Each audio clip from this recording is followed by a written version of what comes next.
Good evening and welcome to the Daily News Roundup. I am Abigail Smythe.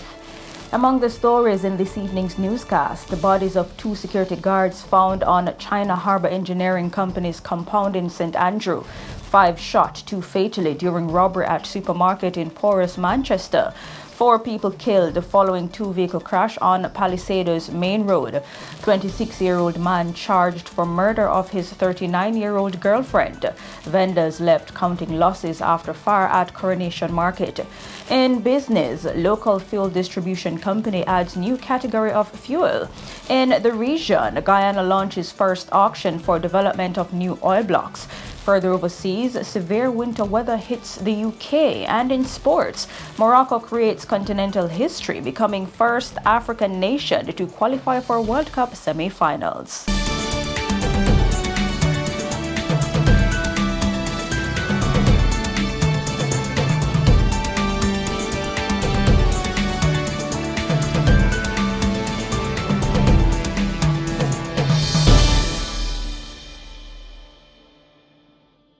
Now for the news in detail. The bodies of 2 security guards were found early Monday morning on China Harbour Engineering Company's compound in Plantation Heights, St. Andrew. One of the guards was found in the trunk of a car with a gunshot wound to his head, while the other guard's body was found in nearby bushes. They have been identified as Brandon Small and Lincoln Royal. A third security guard who was on location had gone missing. It's understood that his radio and security vest were recovered on the property. Operations Officer for the St. Andrew South Police Division, Deputy Superintendent Coolidge Minto, has since confirmed that the third security guard has been found. The Deputy Superintendent says the security guard fled the scene after gunmen invaded the property. He is reportedly not considered a suspect in the matter. We're here on the premises of China Harbour Engineering Company, where sometime after 11 last night, gunshots were heard. A search was conducted of the area. We have so far confirmed that 2 security officers were shot and killed at this location. One of the officers was placed in the trunk of a motor car. The other one, the body was left in some bushes. Sources are indicating that the St. Andrew police are theorizing that the double murder may be linked to a recent attempt by gunmen to steal oil from the premises. 4 people were killed and 2 remain hospitalized following a 2-vehicle crash Sunday morning on the Palisadoes Main Road in Kingston. Among the 4 dead are 2 males and 2 females, including the driver of a Toyota Probox. The 2 occupants of the other vehicle, a Toyota Prado, reportedly sustained major injuries. According to preliminary reports, the Toyota Prado was traveling towards Norman Manley International Airport, while the Probox was traveling towards Harbourview. Police reports are that the Prado failed to keep left and collided head-on with the Probox. The 4 occupants of the Probox, 2 males and the 2 females, died on the spot, whilst the driver of the Prado and his 14-year-old daughter were transported to the Kingston Public Hospital with injuries. Firefighters were called to the scene to assist with the removal of the occupants from the Toyota Probox. Also, Sunday morning in New Holland, St. Elizabeth, 4 people were left hospitalized following a motor vehicle crash. It's reported that about 4 o'clock, a grey Toyota Corolla was traveling westerly along Holland Bamboo Avenue when the driver reportedly lost control and crashed into a light pole. All 4 occupants reportedly sustained major injuries. The damage resulted in most of the southwestern section of St. Elizabeth and parts of Westmoreland being without power supply. Meanwhile, a 17-year-old student of Manchester High School died from injuries he sustained in a 2-vehicle crash in Santa Cruz. He has been identified as Jaheim Calbert. Reports are that shortly after midnight, Jaheim was traveling on the Gilnock Main Road when the car he was driving collided with another vehicle heading in the opposite direction. Firefighters were called to the scene to remove Jaheim, who was trapped in the wreckage. He later succumbed to his injuries. The driver of the other vehicle and a female occupant were taken to hospital. There are also reports of another crash involving 3 people in Silo. Those injured in that crash were also taken to hospital. Between January 1 and December 11, at least 448 people have died from more than 380 motor vehicle collisions. In 2021, there were 487 road fatalities, the highest number on record. And the new Road Traffic Act is scheduled to come into effect next February. The act was passed in 2018 but has been awaiting the governing regulations which took effect this year to take effect. Transport Minister Audley Shaw says with the regulations now in place, the law will shortly take effect and, according to him, will help to curb indiscipline on the roads with the introduction of tougher sanctions for breaches. He states that the government is holding talks with critical stakeholder groups before the introduction of a public education campaign on the law and its regulations. 5 persons were shot, 2 fatally, during a robbery at a supermarket in Porus, Manchester, Friday evening. The deceased have been identified as Alfonso Cohen and a Chinese national and supermarket operator Jin Xianyi. 2 other persons were grazed by bullets and a third underwent emergency surgery. Police report are that about 7:30, the gunmen entered the supermarket on Main Street, Porus. They robbed Mr. Jin and his customers of an undetermined sum of money before opening fire, killing the 2 men and wounding 3 others. And a quick action by the police led to the apprehension of 4 men involved in the robbery. Head of the Manchester Police, Superintendent Shane McCullough, said 3 firearms and ammunition were seized after the Mark X vehicle in which they were traveling was intercepted in Williams Field a few miles from Porus. A ballistic vest was also seized. Superintendent McCullough said it's believed that the men were also involved in the robbery of the Cool Oasis gas station in Christiana earlier on Friday. Police have confirmed that a suspect who was shot by a licensed firearm holder during last Wednesday's armed robbery spree in Cross Keys, South Manchester, was found dead in Clarendon.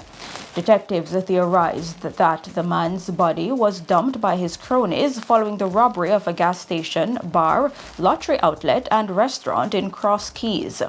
During that robbery, a licensed firearm holder challenged a group of gunmen, one of which was shot and injured before fleeing the scene. The licensed firearm holder was also shot and was taken to hospital for treatment. Police are relying on scientific evidence as they follow leads into a series of robberies in Manchester last week. On Thursday, head of the Manchester Police, Superintendent Shane McCullough, said 2 suspects were arrested and an illegal firearm seized during an interception of a motor vehicle by an anti-robbery task force in Osborne Store, Clarendon. The suspects are reportedly linked to robberies in Crosskeys and Knockpatrick.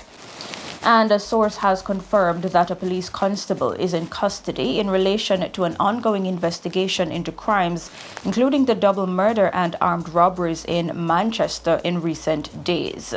The source notes that the arrested policeman is not assigned to the Manchester division. One of St. Catherine's most wanted, Barrington Cooley Campbell, was shot and killed by police in Riversdale in the parish Friday night. It is reported that about 11 o'clock, Campbell opened fire on a police team attempting to apprehend him on the Riversdale main road, hitting one of the cops. The lawmen returned fire and Campbell was shot. Campbell and the injured policeman were taken to hospital where the suspect died and the cop admitted. A firearm was seized in the incident. 32-year-old Campbell was wanted for shooting with intent. He was known to frequent Big Lane and Central Village. The Westmoreland police have charged a man with murder of 39-year-old Kerrion Williams, the farmer whose body was found in a shallow grave in Mount Airy in the parish. The boyfriend of the deceased, 26-year-old Courtney Cooper, who was listed as a person of interest in connection to the murder, surrendered to the Spanish Town Police Station on Thursday. He was subsequently transported to the Savannah Lamar Police Station. On Saturday, Cooper reportedly confessed to killing Williams and was subsequently charged. Police report that Williams and Cooper, who lived together, were at their Mount Airy district home in Negril, Westmoreland, when an argument developed between them. The argument escalated into a physical altercation. It is alleged that during the fight, Cooper choked Williams, used the knife to stab her in the chest, and wrapped her dead body in a sheet inside the house. Later on in the night, Cooper allegedly took her body on a hill to the rear of the premises, dug a shallow grave, and placed the body inside. On December 1, about 11:30 p.m., Williams's daughter went to the Negril police station where she reported her mother missing. On Friday, December 2, the police, along with residents, went in search of Williams and discovered her partially decomposed body in the hole at the back of the premises. The body was transported to the Savannah Lamar Hospital, where the death was confirmed. The police say a court date is being finalized. Commissioner of Police Major General Anthony Anderson says 30 individuals residing in the United States are on the radar of the Jamaica Constabulary Force and are being actively pursued. He says these individuals are influences of crime and violence in Jamaica. Last week, Prime Minister Andrew Holness left the island for Washington, D.C. to hold talks with the relevant authorities with the aim of getting better cooperation on identifying and dealing with persons in the United States who are actively involved in crime and violence in Jamaica. He highlights that his visit was to, quote, start the process of getting a more intense cooperation in treating with the foreign actors in local crime, end quote. He warned those who believe they are untouchable. Prime Minister Holness said, quote, you're overseas and you're sponsoring, directing, soliciting, or financing crime in Jamaica. We're going to get you, end quote. More than 20 vendors were left counting their losses after an early morning fire at the Coronation Market in Kingston on Sunday. The fire flattened at least 30 stalls. It is understood that the blaze began in the wee hours of the morning and that personnel from the Jamaica Fire Brigade responded and brought it under control. 2 cook shops were located at the center of the fire. One of those operators reportedly lost around $2 million in merchandise, appliances, and stock, some of which were on consignment for Christmas. There was no immediate information on the cause of the fire. And in business news, a local fuel distribution company, Fesco, has added a new category of fuel. The company has started selling its Futron 93 octane fuel, called the Gold Standard, at select Fesco locations island-wide. The class of fuel tends to be preferred for forced induction engine vehicles, high compression engines, as well as luxury and high-performance vehicles. In the region, on Friday, Guyana launched the first auction for the development of new oil blocks under competitive terms with the government, maintaining that it is looking towards the expeditious development of oil and gas resources. President Dr. Irfan Ali said 14 offshore oil blocks are up for auction and that the government is hoping to award new contracts by the end of May next year. Submissions of bids will close on April 14, 2023. Ali said Guyana's offshore basin has captivated the attention of the global oil market participants, being called the world's fastest growing super basin, with estimated resources in excess of 25 billion barrels of oil equivalent and an estimated reserve in excess of 11 billion. The oil blocks in auction are for shallow and deep water areas. There will be a minimum signature bonus requirement for $10 million for shallow water and $20 million for deep water blocks. And further overseas, snow has blanketed London and large parts of the United Kingdom on Monday, shutting schools, grounding flights, and causing widespread disruption across a country already struggling through a winter energy crisis. Britain recorded the coldest day of the year during the early hours of Monday morning, with temperatures as low as minus 15.7 degrees Celsius. Motorists were urged to avoid driving in several locations, with some forced to abandon their cars. Many schools were closed. Heathrow, Gatwick, and Stansted airports, which all serve the capital, warned of delays and flight cancellations. And in sports, Morocco created continental history, becoming the first African nation to qualify for the semi-finals of the FIFA World Cup. They clipped Portugal 1-0 on Saturday yesterday, while holders France remained on course to retain their title following a 2-1 win over England. France will take on Morocco in the second semi-final on Wednesday, while Argentina and Croatia meet on Tuesday. And in cricket, top-ranked Australia dismissed and outclassed West Indies for just 77 on Sunday to win the day-night second test by 419 runs and seal the series 2-0.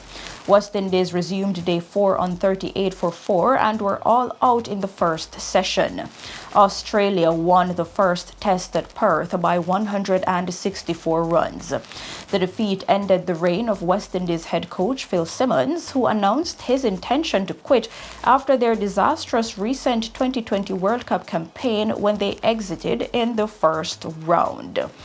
And that's it for your news roundup for today. I am Abigail Smythe. See you next time.